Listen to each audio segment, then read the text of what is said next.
Anyway, I'll be sitting up here. I'm going to do the talking for this demonstration, okay? Michael's just going to paint. So there's a couple of times when he gets to the point where he just has to do a flat wash and he needs time to let it dry. So then we're going to take a 5-minute break, and that'll give you time to go out and get water or go to the bathroom or whatever and get warmed up. So I'm just going to be there, so if you need something, just let me know and I'll come over, alright?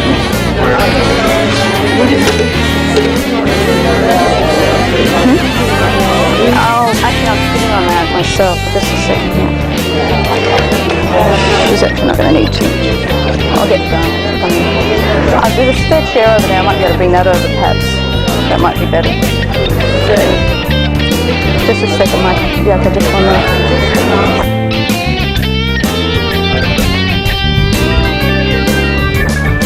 Just need to get her here.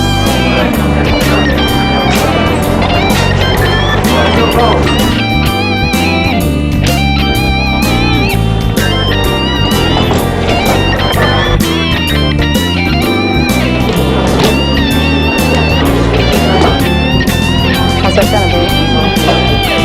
Is that good?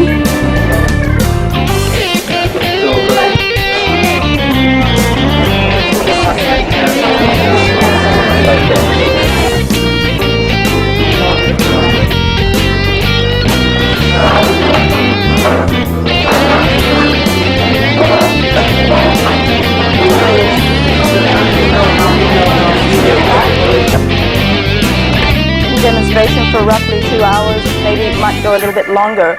There are about at least two times during the painting process when Michael will need 5 minutes to dry the painting. And so at that point in time I'm going to give Suzanne a break for about 5 minutes and give you a chance to refill your coffee cups and just stretch your legs a bit in between, and then we'll be right back. But it won't be any more than 5 minutes break in between during the 2.5 hour period. Michael teaches 3 courses at the Academy. He teaches drawing and painting the portrait in watercolor, which is a very popular afternoon course, Tuesday afternoons. He teaches painting the figure in watercolor, which is about the process that you're going to see about today. This is on Tuesday evenings from 7 to 10. Because it's quite an intensive thing for him to have to paint for 2 hours, and also to try and finish such a large painting, intensive painting in 2 hours, I'm going to do the commentary today for this painting and explain to you what's going on. I've been studying Michael's techniques myself for the past 3.5 years. I use it in my own painting as well. My own figurative work is also life-size. And so I'm familiar with it very much so, and I will be giving you the commentary on what's going on, what he's doing. And we better get started. Okay, so we hope you enjoy it, and we will give you a short break after we begin. And this is very in-depth color theory that he's using here. It's nothing that Michael does is done in a sort of a more quick expressive mode. He does everything from the roots of color theory, composition, and very in-depth painting technique. Especially with watercolor, you have to be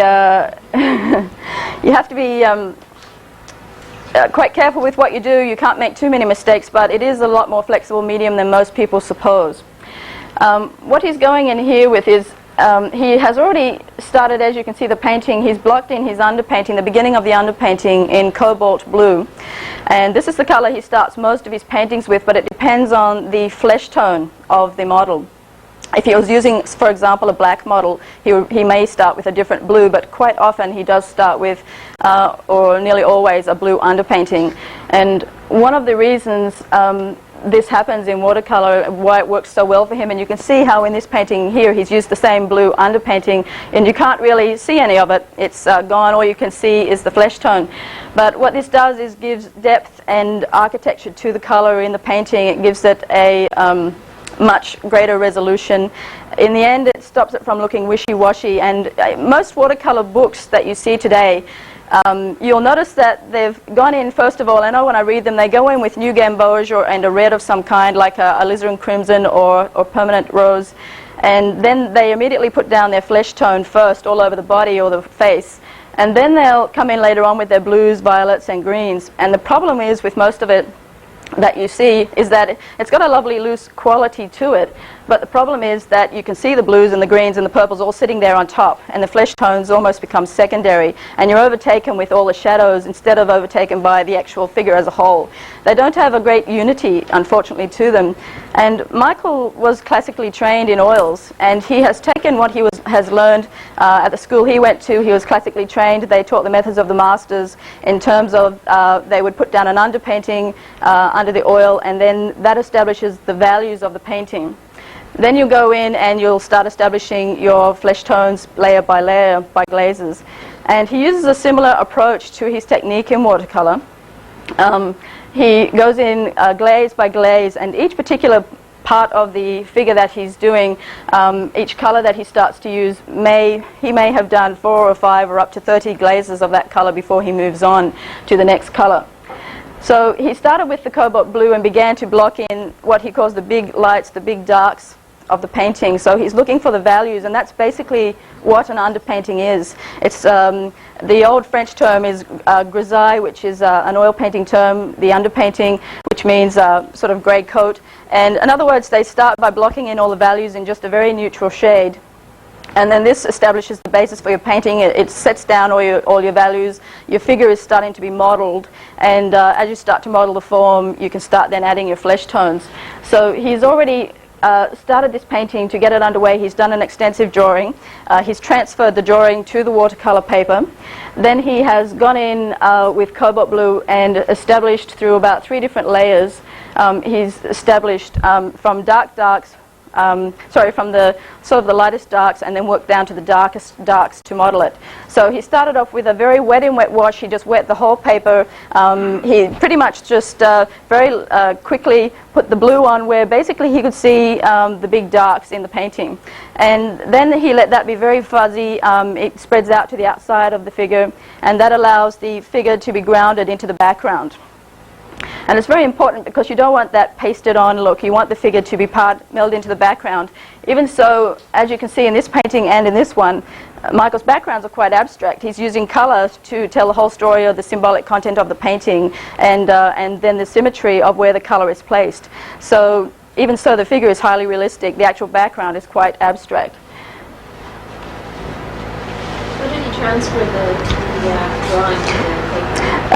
He transfers the drawing almost entirely, uses a couple of different methods, but mostly by using a 6B graphite stick, rubbing the back of the drawing with that, smudging it in with his fingers, and then he'll place that down on the watercolor paper where he's placed his composition. This will be all very tightly measured out.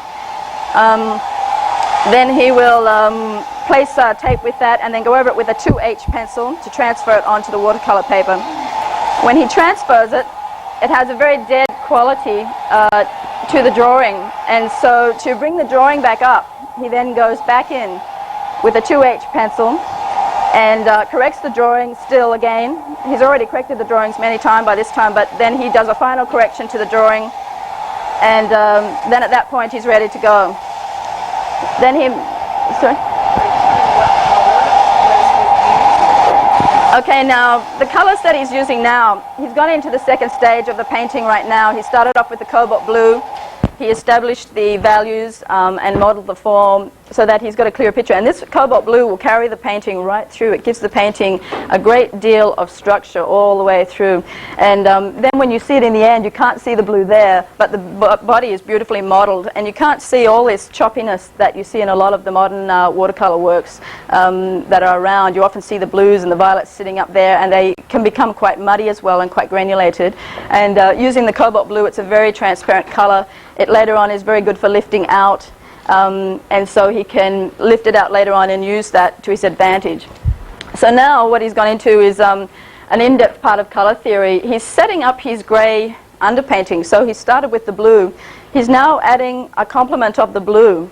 And what this does is give a beautiful mother of pearl effect to the painting, and this translucency will shine out through the layers of the paper as he gets further and further into the painting with many more layers on top. And he's going in with 2 colors, and they are a mixture of terre verte, which is olive green, and burnt umber, which in color theory they call russet. And Olive green and burnt umber, when mixed together, you mix it slightly towards the green side. You don't want to come out too muddy. And in Michael's palette there, you can see it's actually a lovely olivey green color mixed with a little bit of the burnt umber. And those two colors mixed together are two tertiary colors, and they form the compound complement to blue. So it gives a beautiful luminescent quality to the painting. It creates the gray that he wants in the underpainting before he moves into the flesh tones. And it sets up the painting for the long run, so that there's a really beautiful depth to the painting when you see the final painting. It's not just colors splashed onto the surface. What you can see is a sort of the modeled form, and you're not so taken by just noticing all the colors as much as you notice the figure as a whole, and it's very unified. So he's using that to reinforce the shadow area. That's right. So he's going mostly over, but not exactly over. It's not as though he's just copying where he's got that. He will let some of the blue still shine through, because when he's looking at Suzanne, he can see some blue areas in her skin that are still shining through more than the gray. In other areas, she's a little bit more grey. He'll let that get deeper, and then he'll go into the darker darks, certainly with the terre verte as well.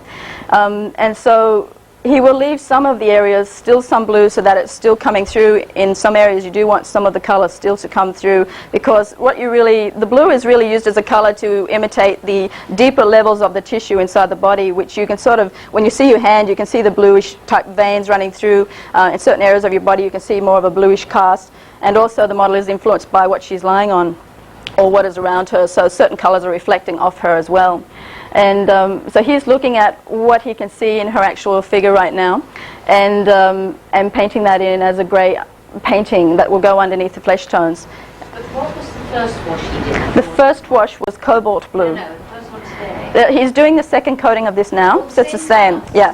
So this is what he'll do. The first time he was going through with just the, say, the lighter darks. The second time he goes through, he'll go through with the deeper darks. And then he might go through again and do the very deepest darks that he can see.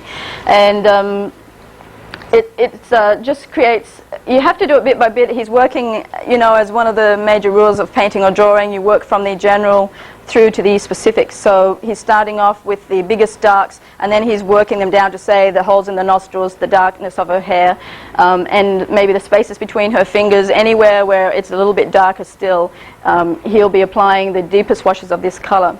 So he may do this wash, you know, up to 3 or 4 times. He may go over and do it, and what he's looking at are the shapes on the body still.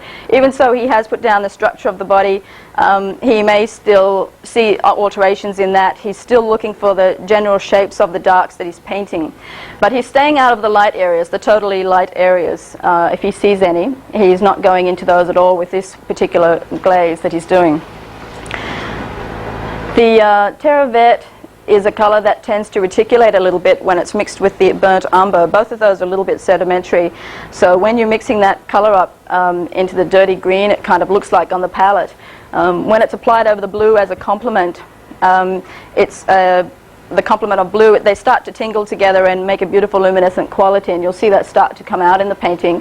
The blue is always such a beautiful, when you see it just on its own, it's always so pretty just all on its own, and then you start getting into these layers and you wonder if it's ever going to, you know, come back again. So it's interesting, sometimes the painting goes through different stages of where it's at. He's going into the hair now, which is obviously one of the deepest parts that he can see of her body.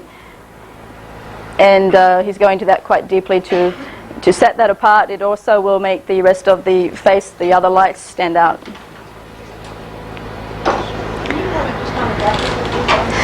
Michael uses strictly sable brushes, the finest you can buy. They mostly come from Winsor Newton or Dan Smith. They sell them up here in Benson's, anywhere. You can get them anywhere in town. The sables, most popular one that he uses is a number 10 round. He also has a very large, I think it's a number 18 round, which is a very big sable brush. The sables are, they come to a very fine point, and they have a very fine snap to them, and you can see when Michael's painting that he's constantly shaking out his brush. And a lot of watercolors, you'll see them on videos or in books, they either always have a paper towel or something beside them. Most of them use paper towels to sort of, once they've filled their brush up with pigment and water, the sables hold an awful lot of water. So generally, Michael will shake that out to get the snap back in the brush, to regulate how much pigment and water is in there, and so that every time he applies the paint, it's always the same thickness, so that it's controlled every time. So he doesn't go back in, one time it'll be too watery, one time it'll be too dark. Because he's snapping the brush each time, he's got always the same amount of water and pigment in the brush, and it keeps the painting unified as well. Most watercolorists use a paper towel or something, but the nice thing about snapping the brush with watercolor is that the brush goes back into a really nice point. Now, Michael would rarely never use would never use a hairdryer normally. He's using one in this case just because of the fact that he's in a hurry and he's got a long way to go. So he's trying to dry it up. Normally after he would do these washes, he would go and do something else, wait, and in between and let it dry thoroughly, because really when you apply heat, like anything else, you know what it's like on your hands. It can dry you out. And same thing on the watercolor paper. It destroys the very fine microscopic particles in the paper. It deadens all your pigments. It can destroy some of the pigments. And because they didn't have these more than 100 years ago, we really don't know what effect hairdryers have on watercolors today. They have enough trouble in the museums keeping watercolors from fading. And so, you know, using those is a very risky business, especially for a professional artist. Normally you retain a much better color, clarity, much finer color in your work by letting it dry naturally. So now he's moving on to the next stage. He's trying to quickly dry the painting up. He's finished with the Terravet as much as he's going to do in this painting. And he's going in now with the color called Naples Yellow. And what he's going to do is, it's a very thin wash of Naples Yellow. It's what he calls skim milk, 1% skim milk. And what he's going to do is apply this over the entire figure. So this is one of the very few times where he will actually apply the wash over the entire figure. It's a harmonizing glaze. And what this will do is unify the light and dark areas, because so far he's only been working on the darks. And he really needs to harmonize it with the lights in the painting as well, without covering up the lights. So the very, very thin wash of Naples Yellow will unify the entire painting. It will start to show a little bit of the yellowish glow that you see in everyone's skin. We all have it. And what that will do is start to bring up the painting ready for the flesh tones.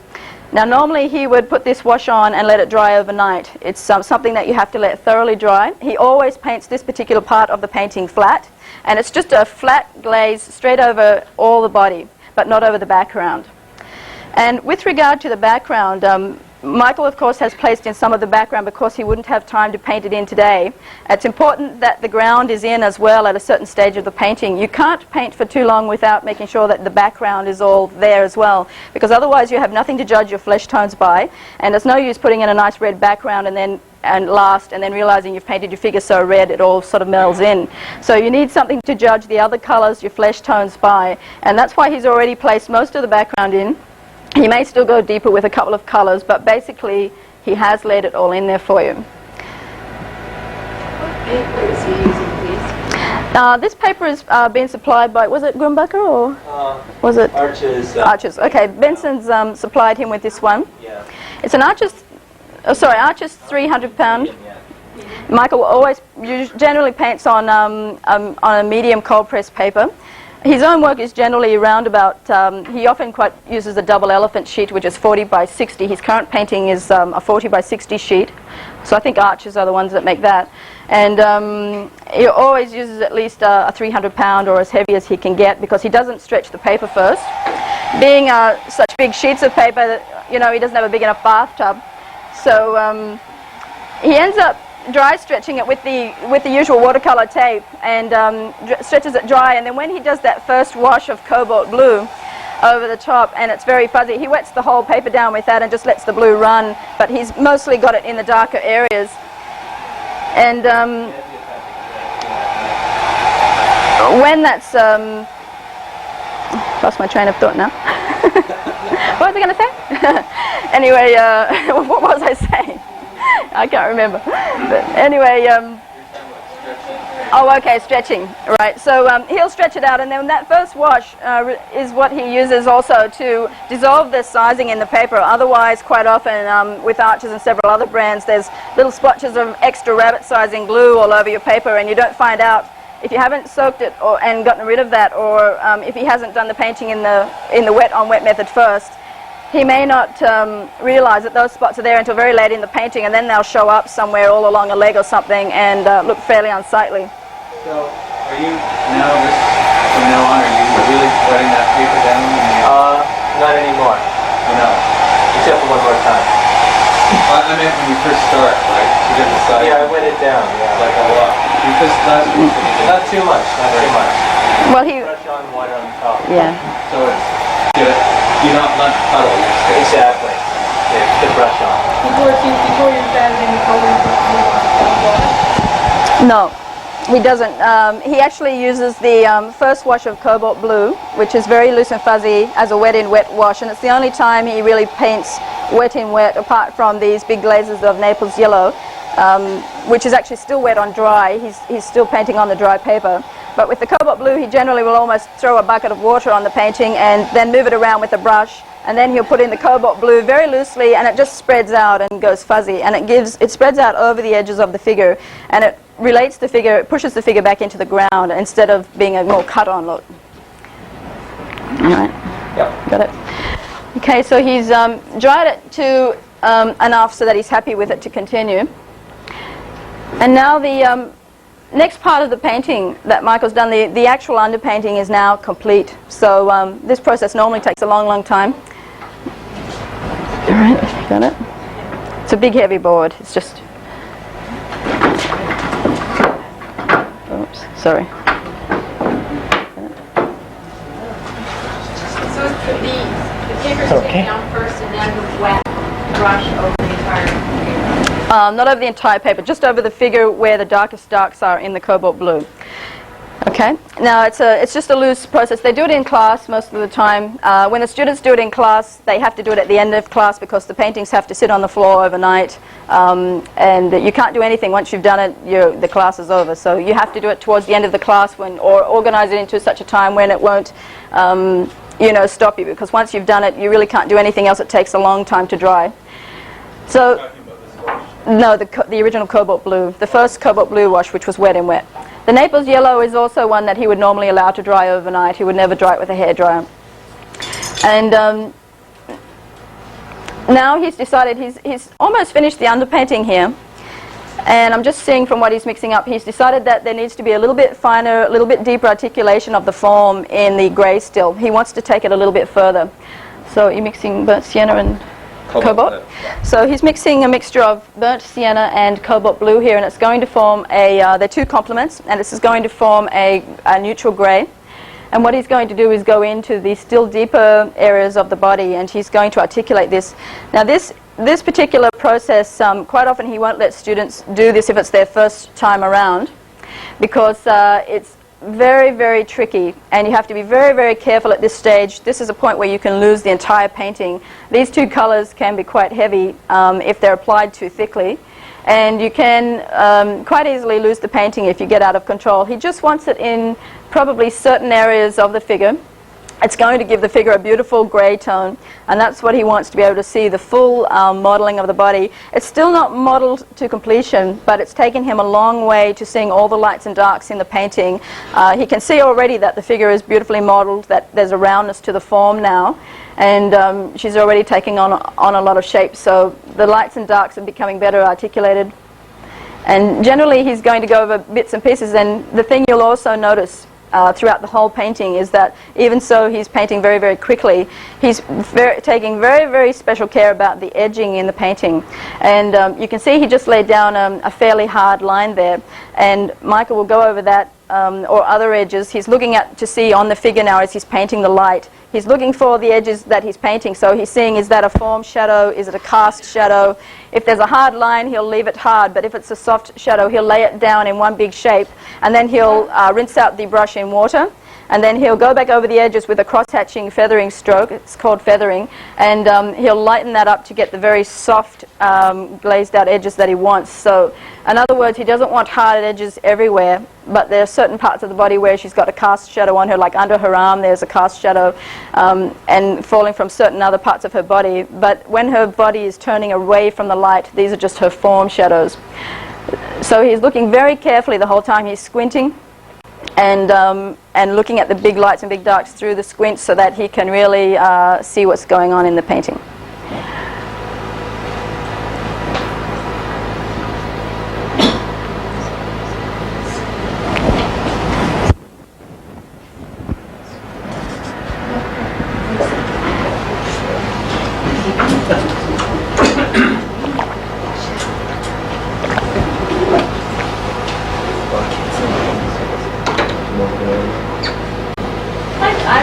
Maybe I'm just confused, but can you just clarify from the beginning, when you're doing a dry stretch, you put the paper on the board, you tape it down, then you wet the whole thing down with brush or not?